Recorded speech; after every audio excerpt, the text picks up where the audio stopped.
Howdy, this is Michael Lucy from 3B Business Solutions, and today what we're going to do is a brief video, and we're going to be talking about contextual links.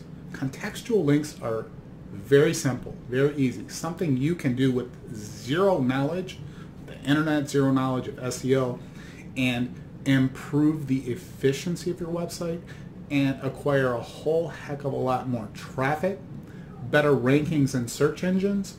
More traffic means more opportunities, more leads, more sales.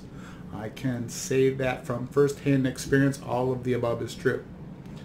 So real quick, what we're going to do is we're going to talk about a contextual backlink. And what a contextual backlink is a link within a piece of content that has words that are contextually linked to a website.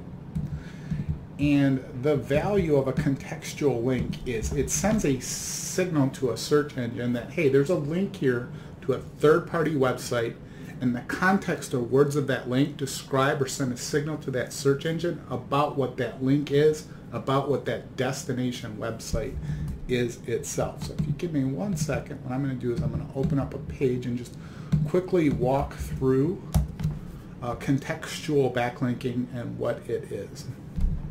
So if you're watching this video on YouTube or on Facebook or anywhere else, there'll be a link to this article, and I highly recommend you read the article. And I'm going to give you an example right here of what a contextual backlink is. So this is an image or a screen capture off of a website in which I wrote a guest blog article.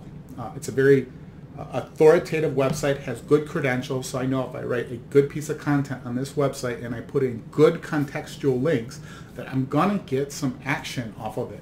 So contextual link, as you see right here, I have highlighted funeral insurance quote online. So as this article was written, I simply highlighted that text right there and I linked it back to my cheapest final expense site. And we're gonna go through a little bit more details on what this means, but I wanted to give this contrast this to a non-contextual link. So a non-contextual link, examples of non-contextual links are right here, where you just have a one-word website. That this word right here is linked to a third-party website, in this case Tax Professionals. But by linking that one word, search engines have no clue what that link is about, and they have no clue what that destination website is about. So it might as well be about birds or grapes or gobbledygook. It just doesn't matter. There's no context behind it, and a search engine has no clue what that website is about. And another common issue is, I'm going to open this in a separate tab and blow it up, are people that put links with just URLs. So right here, this URL, http://www.mettaxpro.com, that's all it is a URL. Once again, there's no context about what MetTaxPro is all about. Zero context. So there's no signal to tell the search engine that this is about accounting. So let's go back to the example of the contextual backlink right here. Funeral insurance quotes online. So the website that this points to, or that it's linked to, is called cheapestfinalexpense.com. That's the domain name, and the actual website name is Affordable Final Expense. This website's about 6 months old, and before this article was published, it had zero exposure. It appeared nowhere in the search engine rankings for the term funeral insurance quotes online or funeral insurance quote online or similar types of phrases. Upon publishing this article and waiting for the search engine to index it and do whatever they do behind the scenes, within 2 to 4 weeks, I was receiving traffic from this term here, and I was capturing leads off of the traffic that were hitting the site. So people, seniors, most notably seniors, were logging into Google and typing in, where do I get funeral insurance quotes online? And Google was saying, here's a website that is relevant to your search. So I want to take a step back and explain real quick a couple mistakes that I made along the way in the last 6 months with this website. I'm going to explain this so hopefully you don't make the same mistake. And I'm also going to explain how to overcome or how to resurrect your website from mistakes. So when I started this website, once again, the domain name was cheapestfinalexpense.com. The website name was Affordable Final Expense. So by using a different domain name from the website title, what I did is I created more exposure for a broader set of keywords: cheapest final expense and affordable final expense. So within, say, 2 months of publishing, 1 to 2 months of publishing the website, if you searched for cheapest final expense, I was already getting first page or near first page results. I was landing on that first page. I was, I think I kind of stuck in the 8th or 9th position for a couple months. And then slowly I moved up, and you can see now I'm at an incognito window. So right now I have first position results for the term cheapest final expense. I also have for affordable final expense, search that term, what we have is second position. So we're right behind State Farm here. So State Farm's the first organic, we're the second organic. So the mistake I made was I, without thinking, exposed the terms contextually on the internet, used contextual links for affordable final expense, cheapest final expense. But what I left off of that context, or that contextual link, was life insurance. Slowly, as I started to get data and I see the traffic and how they got to the website, I realized that they weren't searching affordable final expense or cheapest final expense or cheap final expense. They were searching for cheap final expense life insurance, affordable final expense life insurance. So I had to go out and create more contextual links on other websites that did include the term life insurance. So what had happened right around the month, second month or the third month, is I had great exposure for affordable final expense, cheapest final expense, cheap final expense, first page rankings. But the minute you added or appended life insurance to that search, I was ranked in the, say, 20th to 30th position, and I knew I had to do something to boost the actual keywords people were searching. So I did indeed do that. So I put some contextual links out there on third-party websites. So now when you search for affordable final expense insurance, we've moved from the between the 20th and 30th position all the way up to about 8th right now. So you'll see there I am right there in the 9th position. So I'm on the first page. I'm not exactly where I want to be. I know who the competitors are, and I know what I have to do to get beyond them. And I know it's going to take 3 months, 6 months, 9 months, maybe even a year. I know it's going to take a while, but we'll get there. Likewise, if I do cheapest final expense life insurance and I scroll down, you'll see I'm in the first organic, second organic. I'm in the third organic. So cheapest final expense life insurance, we've overcome the problem that we had, the mistake that we made when we first published this website.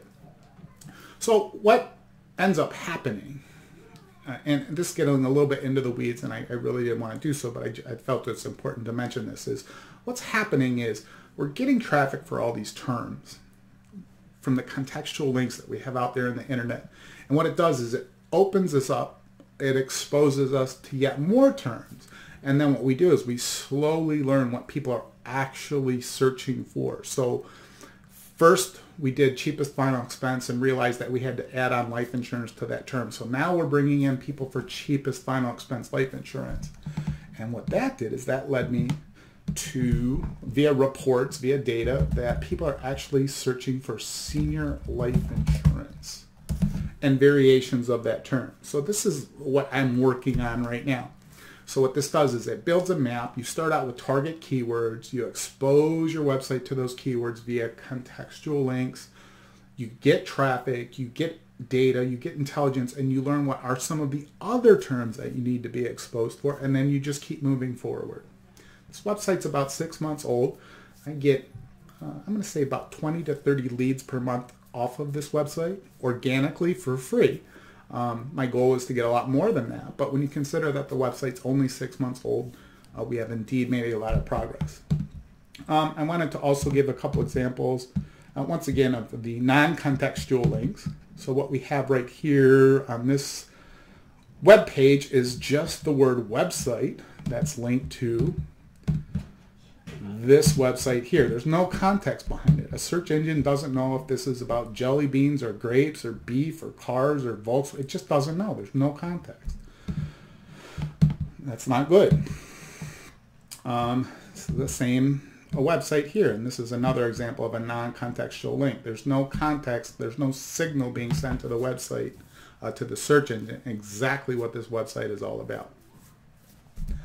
And then lastly, what I wanted to do was give an example. It's a little bit off topic, but this website 3V gets a lot of traffic, anywhere from 40 to 100 visits a day from people searching variations of the term Facebook Live video, specifically Facebook Live captions. And what had happened was this lady here, Kim Garst, let me scroll up, you'll see who Kim Garst is right here. She had mentioned me, our website, on one of her articles about how to quickly and easily add captions to your Facebook Live videos. And at the bottom she put, here's a great tutorial. We look for tutorial. Right here. Need more instructions, including screenshots for creating your SRT files. Check out this great tutorial.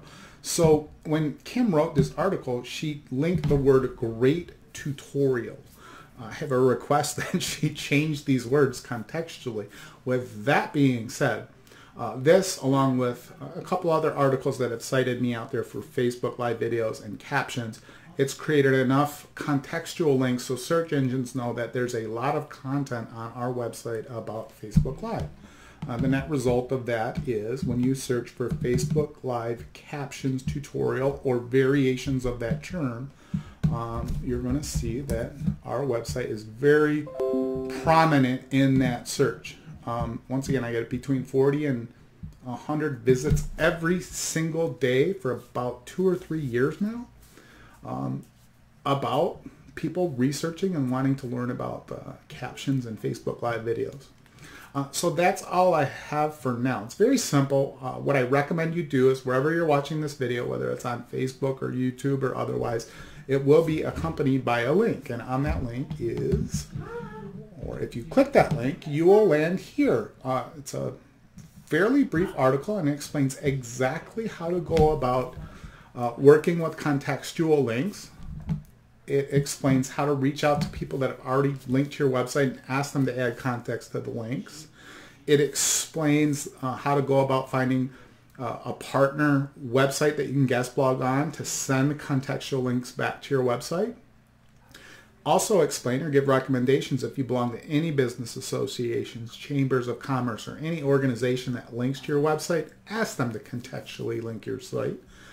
By putting in www.yourwebsite.com, that is giving you no value. You're not getting any value out of that. In some cases, it could do more harm than good. And then finally, I also recommend that throughout your website is you contextually intralink within your website to give your website more exposure to other keywords as well. That's all I have for now. Stay tuned for more information about internet marketing made simple. So once again, this is Mike Lucy from 3V Business Solutions. Have a great day and we'll see you next time.